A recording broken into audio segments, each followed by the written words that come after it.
Hello दोस्तों, मैं अजय मौर्य स्वागत करता हूं आपका आपके ही यूट्यूब चैनल पर। हम जीके की एक नई सीरीज शुरू करने जा रहे हैं जिसमें हम सबसे पहले बायोलॉजी पढ़ेंगे और बायोलॉजी में पहला चैप्टर कोशिका कोशिका विज्ञान हम पढ़ने जा रहे हैं। इसमें मैं बता दूं सारे के सारे क्वेश्चन ऑब्जेक्टिव टाइप होंगे। ये आपका एक टेस्ट की तरह होगा और इसमें जितने भी प्रीवियस ईयर में जितने भी मोस्ट इंपॉर्टेंट क्वेश्चन पूछे गए हैं इस चैप्टर से वो कंप्लीट मैं करवाऊंगा। चैप्टर वाइज कोशिका लूंगा, इसे कंप्लीट कराऊंगा, फिर कोई दूसरा टॉपिक लूंगा उसको मैं कंप्लीट कराऊंगा। यानी मॉक टेस्ट की तरह आपका एक तरह से देखा जाए तो हो जाएगा और ये बहुत इंपॉर्टेंट प्रैक्टिस आपकी हो जाएगी। आप कोई भी एग्जाम देंगे अगर साइंस पूछी जाती है तो आपका छूटेगा नहीं। तो चलिए शुरू करते हैं बिना किसी देरी के। सेल यानी कोशिका नाम किस जीव वैज्ञानिक ने सर्वप्रथम दिया था? सबसे पहले कोशिका को कोशिका किसने कहा था? तो आपका आंसर हो जाएगा सी, रॉबर्ट हुक। रॉबर्ट हुक ने सबसे पहले कोशिका को कोशिका कहा था। क्वेश्चन नंबर 2, कोशिका के बारे में निम्नलिखित में से कौन सा सही नहीं है? एनडीए 2011 में पूछा गया है, ये मोस्ट इंपॉर्टेंट क्वेश्चन है। यानी कोशिका के जब कोशिका के बारे में हम बात कर रहे हैं तो उस कोशिका के बारे में बात करने में कौन सी बात सही नहीं है, ये बात है। तो हम देखते हैं एक तरफ से। पहला कह रहा है कोशिकाओं के आकार और अमाप विशिष्ट कार्य से संबंधित होता है, ये बात तो सही है, विशिष्ट कार्य होता है इनका। कुछ कोशिकाओं के बदलते आकार होते हैं, ये भी सही है, कोशिकाएं अपने आकार बदलती रहती हैं। प्रत्येक कोशिका में निष्पादन की अपनी क्षमता होती है, ये भी है, इनकी अपनी एक कैपेसिटी होती है। सभी देह ऊतकों में एक ही प्रकार की कोशिकाएं विद्यमान होती है, ये गलत है, ये गलत है। यानी हमारी शरीर में जो कोशिकाएं होती हैं अलग अलग प्रकार की होती हैं, एक ही प्रकार की कोशिकाएं विद्यमान नहीं होती हैं। तो इसमें क्वेश्चन में कह रहा है, आपको कंफ्यूजन होता है एक बार फिर से देख लीजिएगा। कह रहा है कोशिका के बारे में निम्नलिखित में से कौन सा सही नहीं है। यानी इसमें चार ऑप्शन है, 3 ऑप्शन कुछ होगा जो कोशिका के बारे में सही व्याख्या कर रहा है, लेकिन एक ऑप्शन सही व्याख्या नहीं कर रहा है। तो इसका आंसर हो जाएगा D is the right answer. ठीक, बढ़ते हैं अगले क्वेश्चन की तरफ।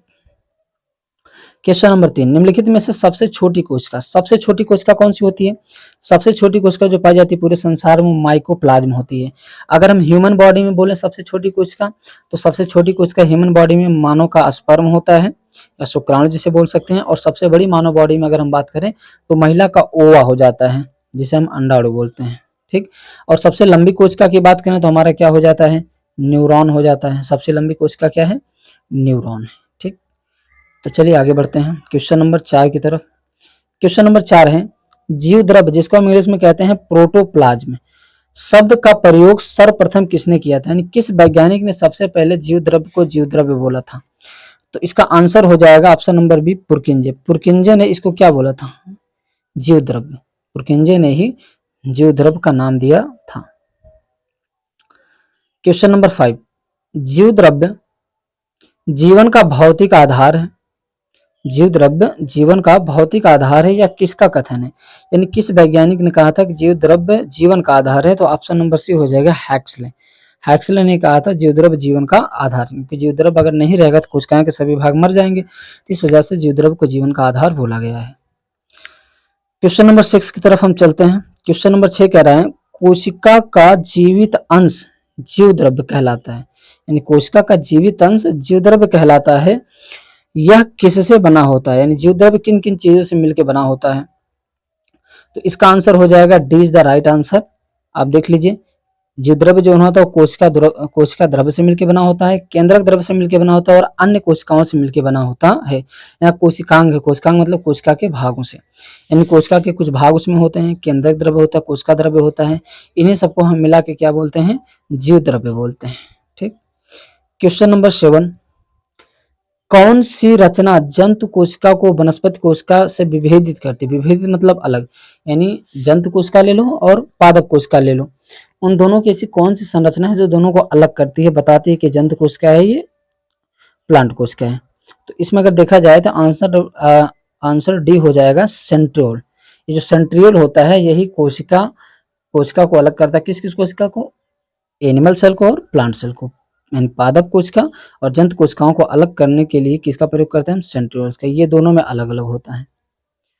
क्वेश्चन नंबर 8 देखते हैं, निम्नलिखित में से कौन सबसे बड़ा कोशिकांग है? सबसे बड़ा कोशिकांग कौन सा है? तो प्लास्टिड हो जाएगा। प्लास्टिड जिसको हम क्या बोलते हैं? लवक बोलते हैं, लवक। ये 3 प्रकार का होता है, हरित लवक, अवर्णित लवक, वर्णित लवक।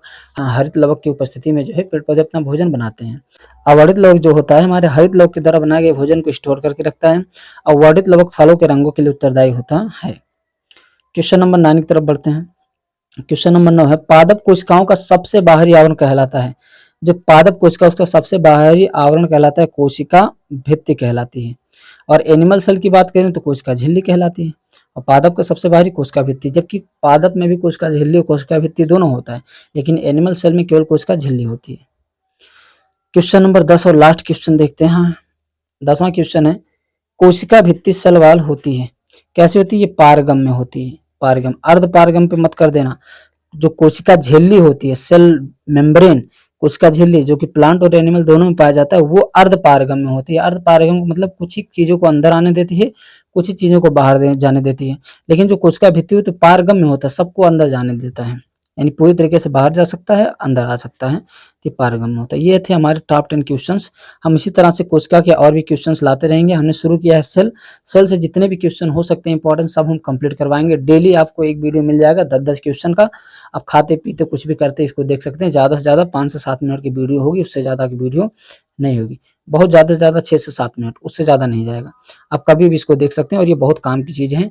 इस सीरीज मैंने शुरू की, रेगुलर कोशिश यही करूँगा कि रेगुलर ये चले पर डे। तो चलिए मिलते हैं अगले वीडियो में, तब तक के लिए धन्यवाद। वीडियो अच्छा लगा हो तो कमेंट कर दीजिएगा, लाइक कर दीजिएगा और दिल करे तो शेयर भी कर दीजिएगा।